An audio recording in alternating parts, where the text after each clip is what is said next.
At the will, reading, the sound that struck hardest wasn't the lawyer's voice. It was my parents laughing as they handed my sister a check worth more than most houses. Then a single dollar slid toward me, crisp and mocking. My father didn't blink when he said, "Go earn your own." My mother smirked, almost pleased with herself. Some kids just don't measure up. No one disagreed, not even my sister. I stayed silent, my hands still on the table, while the lawyer hesitated over a sealed letter. My grandfather left, only for me, pausing just long enough to make my mother's smile falter. I used to think silence was just something rooms had when people stepped out of them. Growing up, I learned it could sit beside you, even when the whole family was at the table, filling plates, pouring water, passing dishes over your hands as if you weren't there. At 8, I learned how invisibility worked. It wasn't that no one saw you, it was that they pretended not to. I remember one afternoon in late fall, the same kind of cold light that would later spill across that will reading table. My mother was arranging trophies on the living room shelf, polishing each brass plate with the sleeve of her sweater. All of them belonged to Liana debate medals, piano competition awards, a glass plaque with her name etched in sharp serif letters. My own project ribbon, a blue strip I earned at a county science fair, sat folded on the corner of a side table. No frame, no polish. By the end of the evening, it wasn't there anymore. My father always said things like, "Focus on real achievements," while tapping Liana's shoulder, telling her which internships she'd get, which schools would take her. He spoke to me differently, less like a daughter, more like a placeholder, the one expected to manage the things no one else wanted. Walking the dog, cleaning the yard, returning forgotten items. "You're steady, Julia," he said once, as though steadiness was a consolation prize. But the only person who didn't talk to me that way was my grandfather Walter. His voice was slow, patient, as if he were letting me decide whether his questions deserved answers. He'd take me to the lake house on weekends, the scent of old wood and the quiet thrum of water against the dock settling into my bones. He kept 2 fishing rods, one new one carved with his initials, and always handed me the carved one. People pay attention to the wrong things, he told me. They look at the surface, not the pull underneath. Those afternoons were the only time I felt seen. We'd sit with our lines in the water, letting the wind shift the reflections. He never asked why I was so quiet. He already understood. Once he nudged his chin toward a bird perched on the railing, its feathers ruffled by the breeze. "Watch long enough," he said, "and you notice what others miss." I didn't realize it then, but he was giving me the very skill my family lacked, the ability to read between actions, to track truth in the smallest details. One winter break, when Liana won another award, my parents threw a dinner. Friends filled the house with bright voices and heavy perfumes. I stood in the hallway carrying coats to the back room. As I passed the dining table, I heard my mother laugh softly, the same way she did at the will reading years later. "Julia's fine," she told a guest. "She doesn't need much." That sentence stayed with me longer than any argument could have. It was the moment I understood that in this family, needing nothing meant deserving nothing. It wasn't cruelty, they simply believed their own story about who deserved what. I went back to the lake house the next morning. My grandfather was already at the dock sorting through tackle boxes. When he saw me, he didn't ask why I'd come early. He just handed me the carved rod and waited until I sat beside him. The water was still, the air cold, the world honest in a way home never was. That was the day I learned my place in the Hartman family, and the day I realized I would eventually have to choose whether to stay in it. The morning after the will reading, the house felt wrong. Too bright, too busy. My parents moving through the lake house like surveyors, opening drawers, lifting framed photos, talking numbers as if grief were an accounting category. I stood near the window watching frost melt along the deck rail, trying to quiet the echo of their laughter from the day before. Liana drifted in with a mug she didn't drink from. She hovered beside me like she wanted to say something meaningful, but couldn't risk choosing the wrong words. It was a shock for all of us, she murmured, eyes fixed on her reflection in the glass. Not me, us. Even in comfort, she centered herself. My father entered next, carrying a stack of folders from my grandfather's office. He set them on the table and thumbed through the pages with the casual ownership of someone convinced they deserved everything. "We'll sort this," he said, meaning they would. His gaze skimmed past me the way one glances past a coat rack. "Your sister will handle most of the responsibilities." My mother followed behind him, sorting envelopes, humming a tune I couldn't place. When she reached the small pile left for me, just the dollar, the sealed letter and a key, she paused long enough for the silence to thicken. Then, without looking up, she delivered the line that locked everything into place. "Go earn your own. No heat, no hesitation, just a verdict." Liana shifted her weight, uneasy. My father pretended to reread a document. The only sound was the distant creak of the dock settling into the cold water outside. I didn't respond. My hand tightened around the sealed envelope, its weight suddenly heavier than everything they'd claimed for themselves. For the first time, I realized they weren't overlooking me, they were erasing me, and they expected me to let them. I left the lake house before anyone noticed. No door slam, no goodbye, just the soft click of the latch behind me. The air outside carried a thin edge of winter, sharp enough to keep me steady as I walked to my car. I set the sealed envelope on the passenger seat and drove toward town, the trees blurring into one muted line. Every mile loosened the grip of their voices. At the small inn near the ridge, a place my grandfather and I once stopped for hot chocolate, I checked in without giving a reason. The owner, Rosa, recognized my name but didn't ask questions. She handed me a key and pointed to a quiet corner room. A gift, really, 4 walls that didn't demand anything from me. Inside, I set my notebook on the desk and finally opened the envelope. A key. A short letter in my grandfather's handwriting, a set of numbers and one line underneath. Start where the truth was first bent. No instructions beyond that. No explanation. Just enough to pull me into the dark corners he'd always hinted at, the places where appearances had replaced honesty in our family long before I understood the cost. I read the letter 3 more times, tracing each loop of his pen. Then I opened my notebook and wrote the numbers down. I ran them through every pattern I could think of: dates, entries, valuations. Eventually, the columns aligned in a way that made sense only if you knew why someone would hide certain payments and inflate others. And I did. I powered on my laptop and began the work I knew best: quiet, methodical, precise. I checked archived documents tied to my grandfather's old company. I compared notes with public filings. I mapped the flow of payments that never matched the official timeline. When something didn't align, I color-coded it. When something repeated, I boxed it in red. Hours passed like minutes. No fury, no tears, just clarity. The truth wasn't hiding. It was sitting in plain view, waiting for someone who wasn't invested in the illusion to actually look. By late afternoon, the notebook was half filled. Patterns emerged. So did motives. A particular set of payments, rounded amounts, always just below thresholds that would trigger review, appeared again and again under a shell entity my father once advised. I leaned back in the chair, letting the weight of it settle.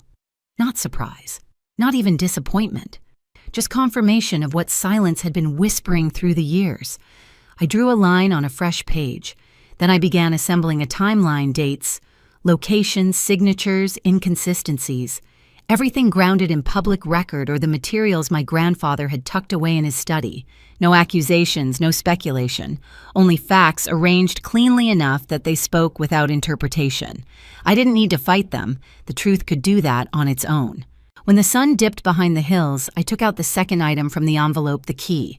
I knew exactly which door it belonged to: the locked cabinet beneath his desk, the one he always touched before leaving the study, a habit I'd filed away years ago without understanding.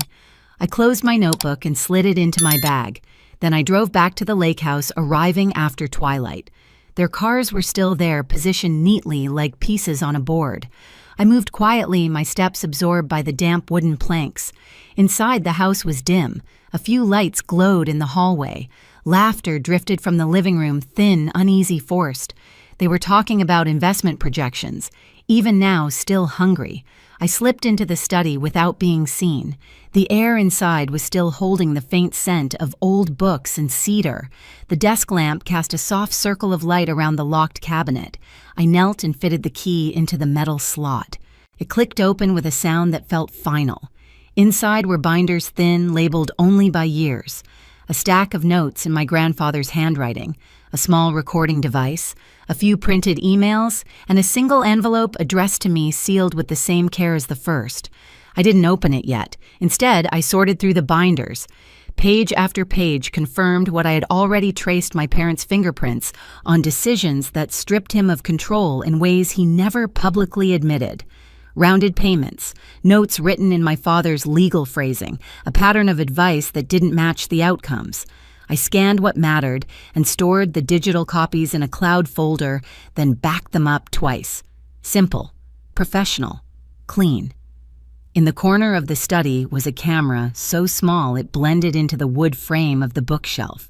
I hadn't noticed it before, but my grandfather's letter had said everything I needed to understand truth is only effective when the right people see it. The lake house recorded everything, their actions, their words, their intent. I stood slowly, letting the realization settle like dust in a quiet room. This wasn't revenge. This was administration carried out by a system he built, now placed in my hands.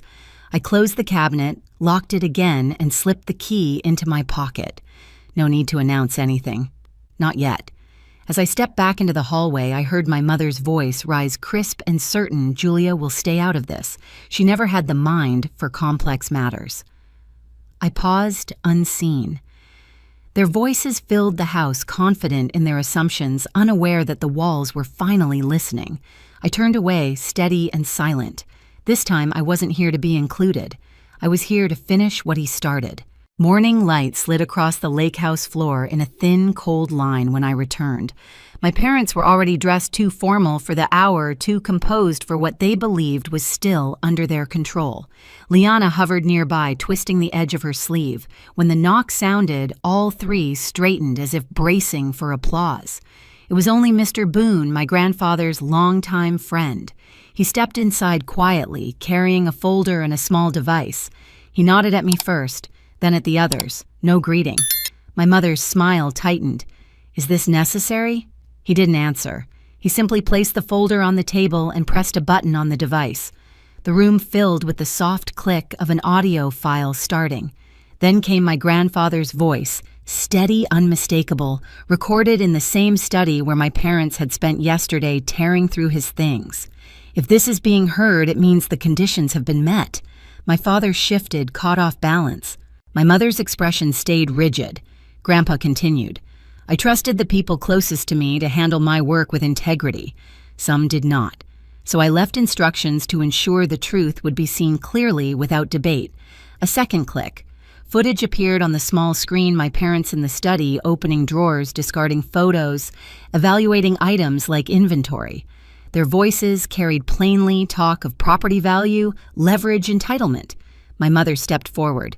"This is taken out of context." Mr. Boone raised a hand. Silence. Another clip followed, this time records projected onto the screen. Payments, notes, rounded numbers. The same anomalies I had circled in my notebook. My father's initials appeared more than once. My mother's signature on advisory memos she had always claimed were routine. My father exhaled sharply. "Old paperwork. Misinterpreted. This doesn't prove any—" The recording shifted again. My grandfather's voice returned softer, now edged with weariness. "Julia, if you're hearing this, you have already seen what they hoped would never be found. The will reading was not the end, it was the beginning. Everything that comes next relies on what you choose to do with truth that was buried." My mother's composure cracked. A flash of panic cut through her eyes.